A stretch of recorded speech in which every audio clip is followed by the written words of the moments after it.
long, long years have we served you, O Master. You are our Lord and our King.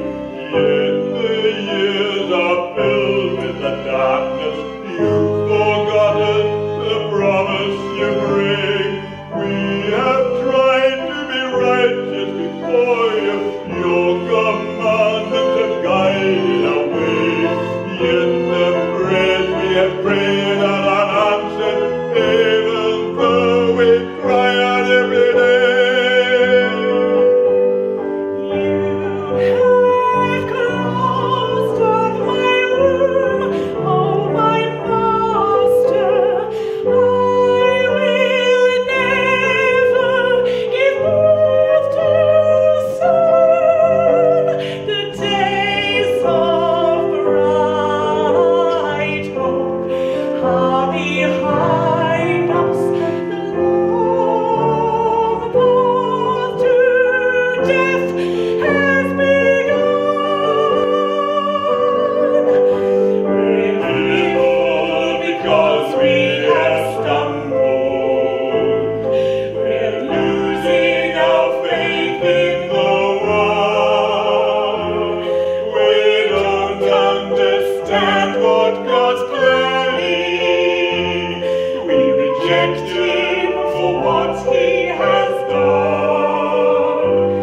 Why is it a life that is holy, that's devoted to serving the one, should suffer the pangs of misfortune when dark clouds have covered the sun?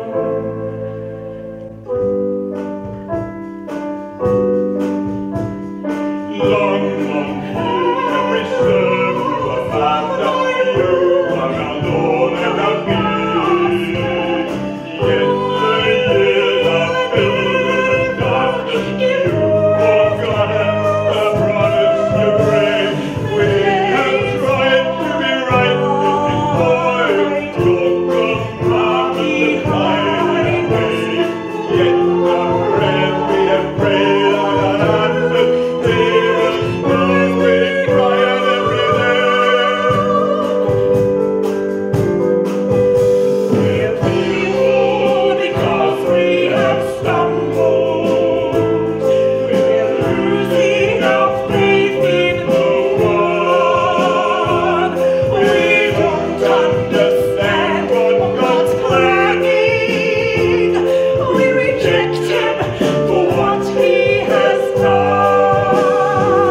Why is it a life that is holy, that's devoted to serving the one, should suffer the pangs of misfortune when dark clouds have covered the sun?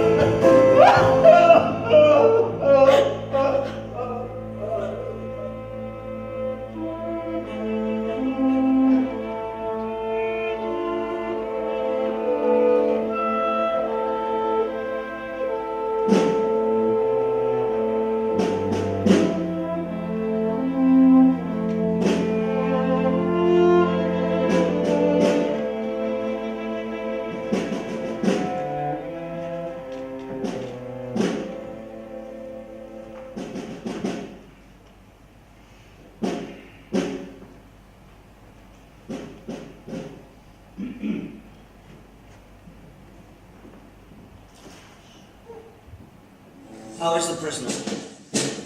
Has he caused any difficulties? Sir, forgive me if I speak my mind, but I do not like this situation. Is Herod mad? Yes, I know. Why has he made this man, of all people, a prisoner? It's likely to start a riot. You and I are the ones that have to get back under control. The men, sir, they've been talking.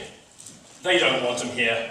Many of us have heard him preaching out in the desert and, well, we're afraid of what the gods might do to us if we keep him imprisoned here in Macaris. Ah! You boys are listening to too much superstitious nonsense.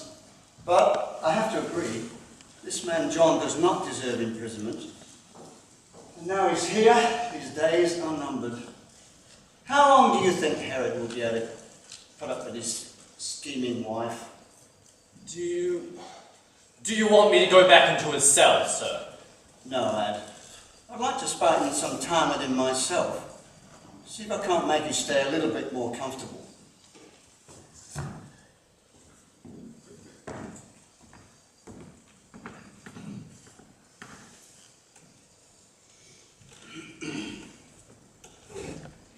Some say it's impossible to forgive a man who has deliberately set out to hurt you for the sole purpose of destroying you. Herod, what hope do you have? It hardly seems fair. Perhaps this unfair hope you speak of comes with permission from God. I've never taken with that God nonsense. We blame him when things go wrong and we thank him when they go right. We use him as an excuse to cover every eventuality. Doesn't this sheer breadth of seemingly pointless pain disprove the existence of a supposedly good God? I mean, why would your God, if he exists, do a thing like that? Give permission for you to suffer needlessly? Maybe he desires to lift my reputation higher than what it used to be. I'm not sure I understand. I mean, you people argue that your God is just, and yet good people don't have bad things happen to them, surely. I mean, let's face it, your whole life has been one long series of disappointments, hasn't it? I guess you could say that. I guess you could even say that I was conceived out of disappointment, though my birth was a miracle. A miracle? What do you mean? Well, both my parents were very old when I was conceived, well past childbearing age. They'd just given up hope. Here was a devout couple living in Judea. My father was of a priestly family and they lived such blameless lives. I just thought that God was punishing them in some way. See what I mean? Blame God when things don't go our way. Not so fast, not so fast. God had a higher plan. Just once in a priest's lifetime, he is selected to enter into the most holiest of places in the temple to burn incense. Well, when it was my father's turn, the angel Gabriel appeared to him and told him his prayers had been heard and that his wife Elizabeth would bear a son. You? I should have been named Zechariah after my father. That's what our families do. But the angel told him to name me John. My father, understandably, didn't believe a word of it. So God struck him dumb. Couldn't say a word. Couldn't even make a noise until I was presented at the temple and he was asked for my name. And so he spoke the name, John. He did. His voice returned in that instant. Uncommon, I agree, but it's hardly miraculous. Well, the story doesn't end there. The angel also told my father how I was to live as a Nazarene. A Nazarene? That strange religious sect that refused to cut their hair. And that I would be filled with the Spirit and bring people back to God. That I would go before the Lord and make them ready for Him. Well, you've certainly done that, John. But hasn't that just been a self-fulfilling prophecy over your life? It's not easy to manipulate your own life like that. Especially when you're surrounded by those that want to be rid of you. Look, so another strange thing happened even before I was born. My mother had a younger cousin, her name was Mary. She lived up north. Well, she was also expecting a baby, but wasn't married. Now that was a family scandal. Her husband-to-be, Joseph, he found out she was already pregnant and hurriedly arranged to marry her. Well, it sounds like an honourable man to me. Well, one day Mary unexpectedly turned up at my mother's home.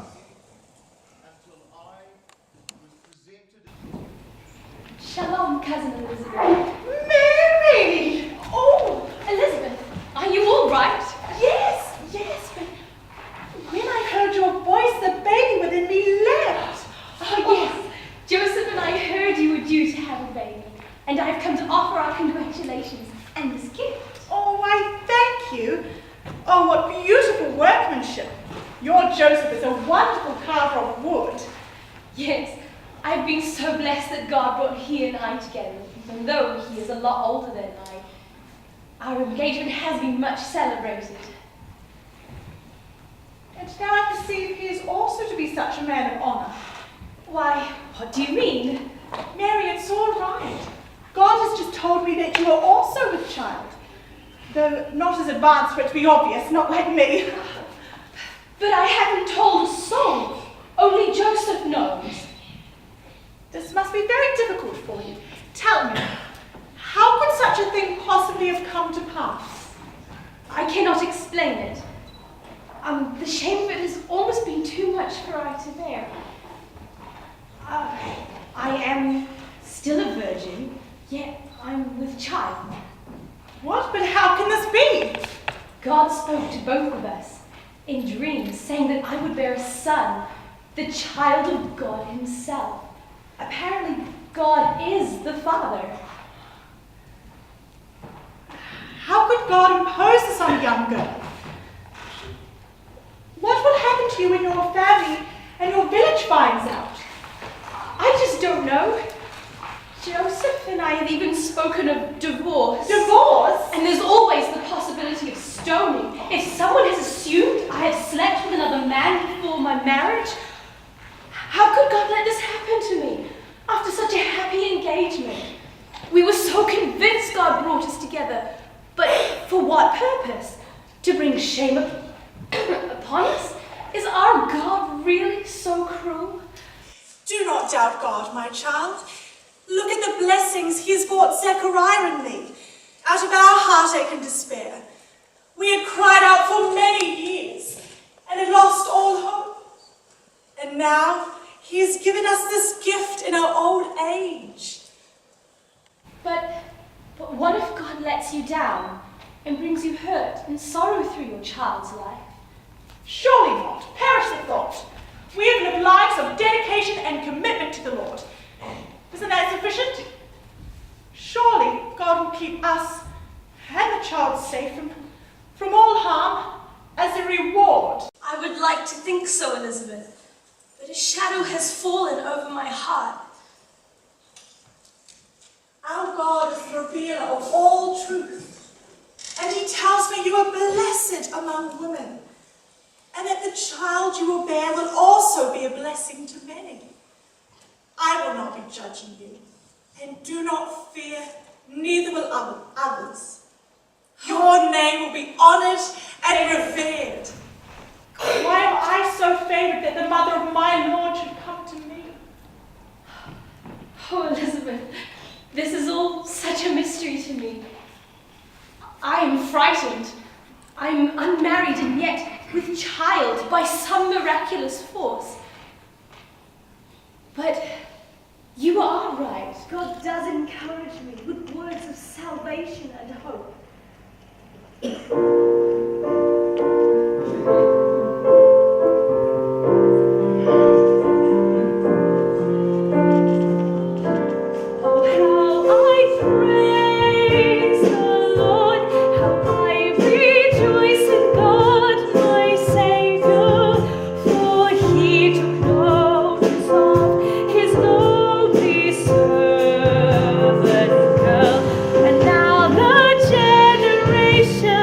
Still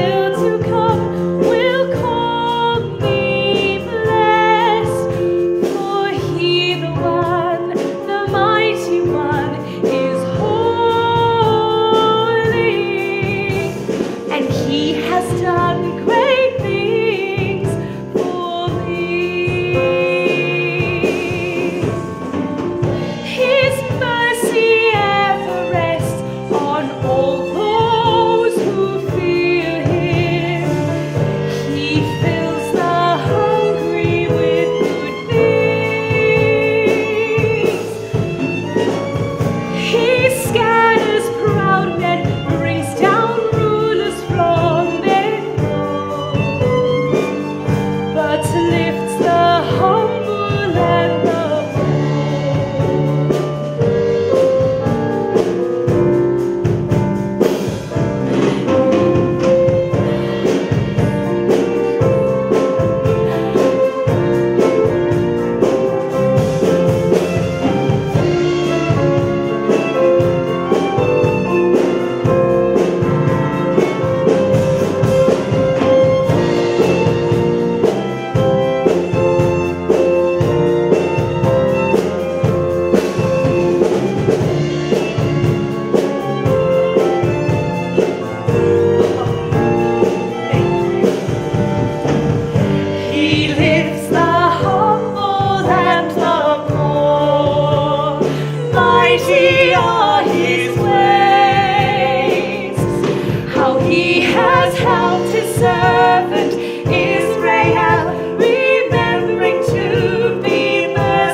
I hear you did have some kind of special relationship with your cousin, did you not? I did, but that was much later. First, let me tell you about my temple dedication.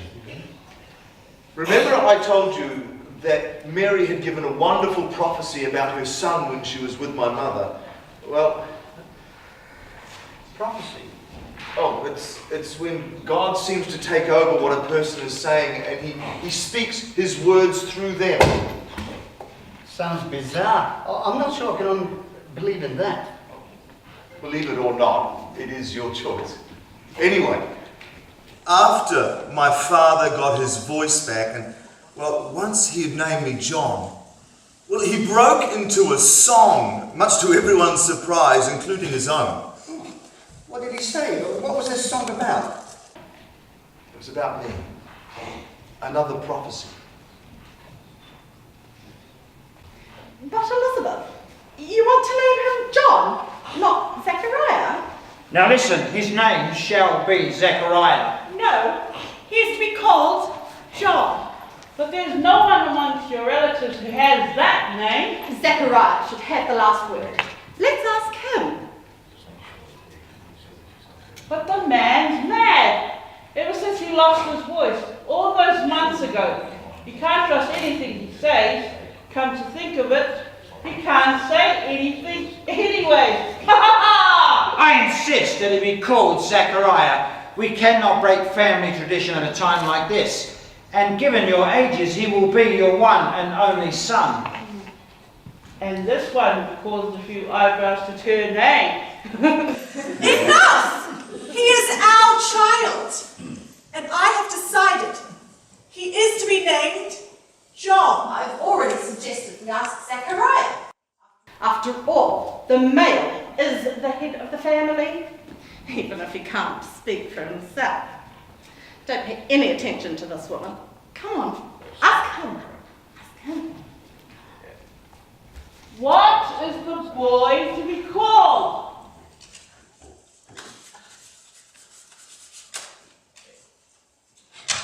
His name is to be John!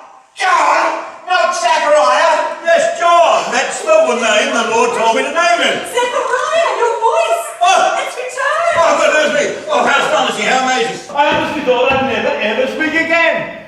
Oh, wonderful. Elizabeth, it was so difficult to and received the Lord's word and to obey it, because nothing he was saying made any sense to me. And now look, he has rewarded us. He has rewarded us for our faithfulness and our obedience.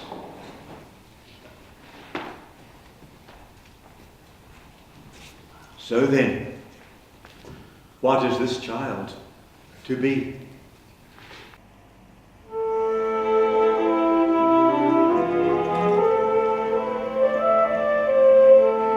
Blessed be the Lord, the God of Israel. He has turned his face to us and set us free. He set the power of salvation in the center of our lives, in the house of David, his servant.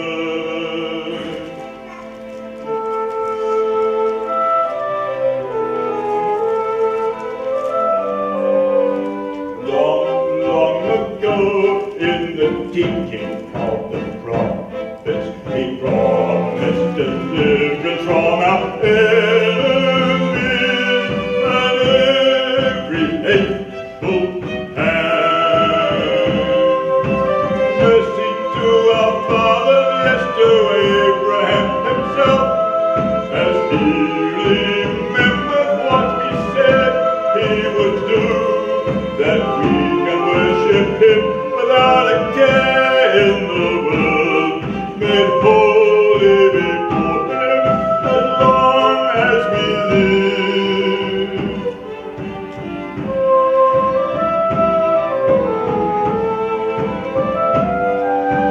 And you, my child, prophet of the Most High, will go before the Master to prepare his ways, to speak of his salvation.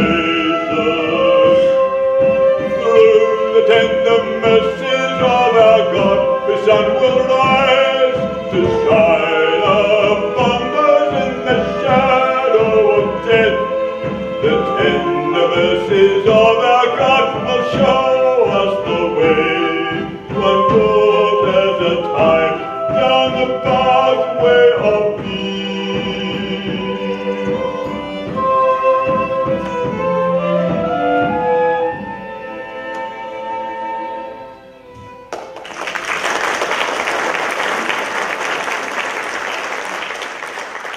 Those are amazing promises. You should have led a charmed life then. Now you can understand why I asked you that question when you first came in. Can you forgive another who has deliberately set out to destroy you? Then you were stung with sorrow after sorrow. Well, where is the fairness in that? And why does Herod have the last word? I can't answer that question, my friend. But while you're with us, I'll see to it. Make it my duty to see that you are as comfortable as possible. But a question springs to mind. You say your parents were old when you were born. How long after your birth did they live? I mean, surely, with you being such a special divine child, they were able to enjoy you for many years, wouldn't they? If only that were true. My earliest years were filled with sorrow and grief. Not long after I was born, my father was arrested by Herod the Great, who had him killed. And we never found out why, but I've since wondered whether someone knew what God had in store for his people, this world, through me, and wanted to be rid of me. Why do you say that? A few years after my father's death, Cousin Mary sent a message to my mother. Little Sarah heard the voice again, calling, Samuel, Samuel. Wow, Samuel come down. Sorry, I have an urgent message for you from Mary and Joseph living in the city of David. Mary and Joseph? What could they say? Oh, my eyes have grown dim with age.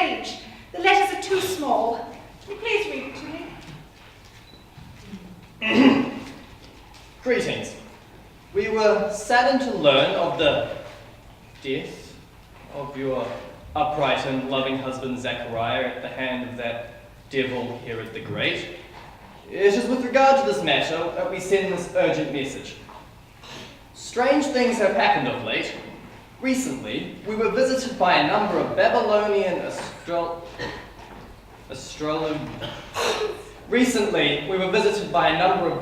stargazers who had somehow learned of the birth of our son Jesus. Then, last night, Joseph had a very disturbing dream. In it, our son was seen as being in danger of the madness of Herod. We are leaving Bethlehem this instant and are going to the land of Egypt, and will stay there until the present danger passes. But, knowing what has already befallen your beloved Zechariah, we fear that John is also in danger. Perhaps all the firstborn sons in Judea are. Elizabeth, we urge you to take John and leave Judea immediately. Go wherever is closest and safest. Maybe the best place is the desert. Our visitors gave us gifts. We want to share a little of the gold they gave us to help you through this difficult time. Again, we urge you, flee today. Tomorrow may be too late. We hope to find you again at some better time when we are free from the tyrannies of the Herods of this world. Where should we go? What should we do, my darling? This is terrible news indeed. Tell me, how are Mary and Joseph coping? They were greatly disturbed by the dream. I've never seen them so upset and uncertain. But how likely is it that Herod would do as the angel told Joseph? Madam, you live a long way from the palace and may be out of touch with what is going on politically. Some say Herod is a madman. He seems to take pleasure in seeing others suffer. He is capable of the most terrible acts. How could God allow a man like this to rise to a position of power and influence and make life miserable for so many others? I know not. I am mystified. I thought God would bless such a lovely couple as Mary and Joseph, but doesn't bad things only happen to the unrighteous and sinner? That's what I always believed. But now, I'm not so certain. But thank God for the generosity of our cousin's family. We may at least survive a few weeks in the desert. Thank you for bringing us this message so promptly. It doesn't surprise me in the least that Herod, the enemy of God, would do such a thing. We will go to the wilderness. Go, and tell no one of this. You can trust me, but how will you endure in the desert? Can anyone survive out there? The Essenes survive. They have families and homes and children. If they can manage it, then so can we. My son will survive. Mother told me the winds were deadly out in the desert. It was like walking into a furnace, the hot sand stinging your face, the desperate search for water and shelter. Yeah, I know. Many's the time we searched for fugitives out there. Most of the time we just gave up and left them to the mercy of the elements. But how long did you survive out there? After a week's journey in that boiling hell, we arrived at the Essene village. They were gracious and took us in, and we soon became a part of that strange community of religious pilgrims. And throughout the years, I felt more and more like I was one of them. Mother had earlier told me of the prophetic words of promise my father had sung over me. Well, I soon forgot all about them. The promise of being a bright light to bring hope to others just seemed increasingly distant and impossible. I just lost myself in the isolation of that desert community became a loner, focusing on God. You see why I think religion becomes an obsession? I'll have nothing to do with it. But what about your poor mother? How did she manage? She did her best to cope, but the heat got to her and she became increasingly ill. Fortunately, news eventually arrived that Herod the Great had died, and so we were able to return home to the cool hills of Judea. I was around 10 years old at the time. Some of our closest to seen friends accompanied us and they settled there with us. I didn't even reach my bar mitzvah when what little strength she had left her and I became an orphan.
May her place of rest be in Ganem.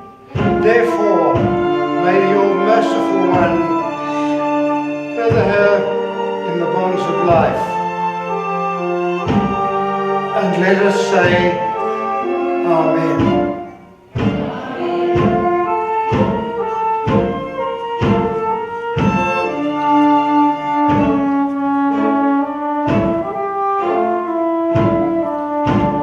Remember, Lord, that we are dust.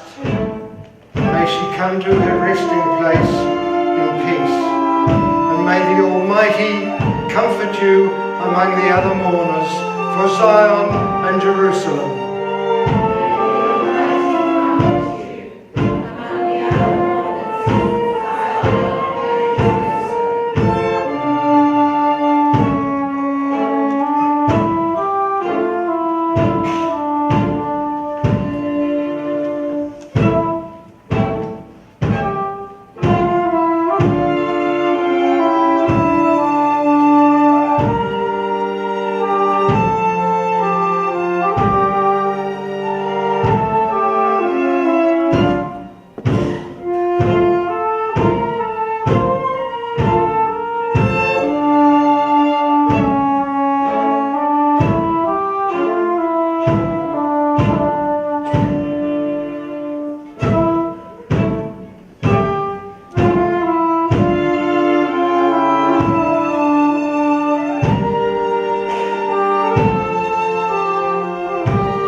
What do you think is going to happen to the boy?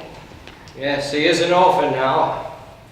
We are clearly commanded by the Holy Writings to look after the widows and the orphans. We cannot abandon him. And being the son of a fellow priest, I do feel some responsibility for him. The trouble is, he's lived so long out in the desert with those weird Essenes. He has no airs and graces at all. A wild and ill-mannered child. I'm not sure I would want him living with me. He has some education, and his mother has brought him up well. But he sees visions and he hears voices. He's half crazy. Yes, I also feel some sense of responsibility towards the boy. After all, he is a nephew. He's determined to become a Nazarite. Hush, here he comes now.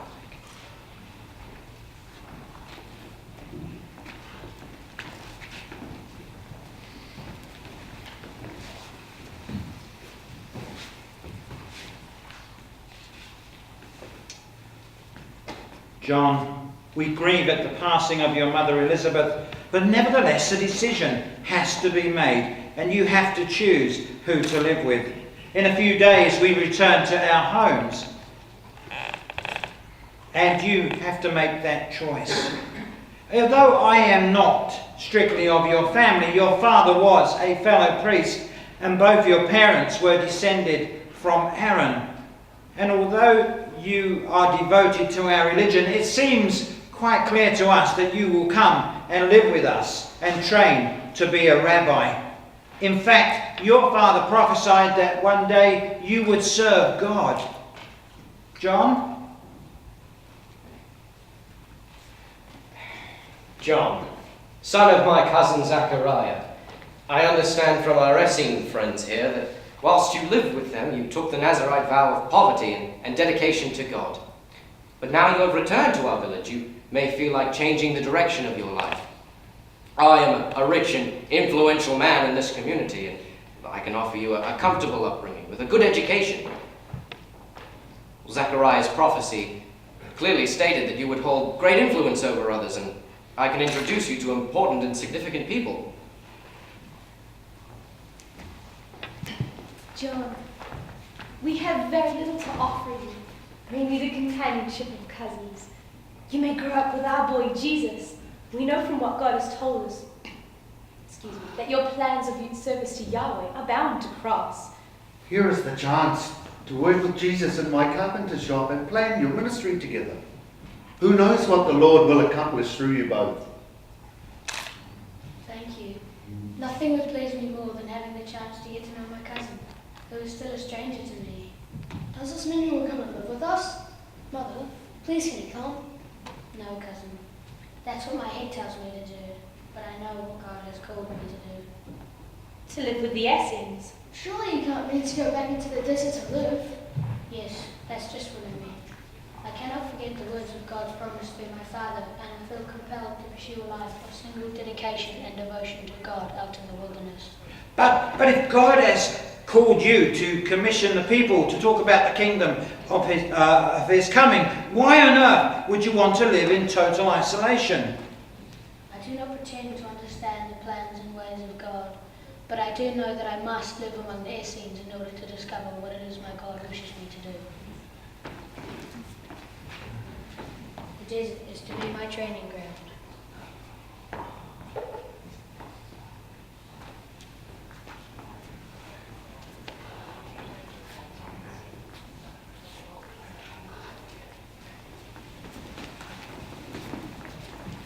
Brother John, we can claim no hold over you. We are not relatives, nor do we have any standing or influence in Israel. Nevertheless, we commit ourselves to protecting you and providing for you as best we can.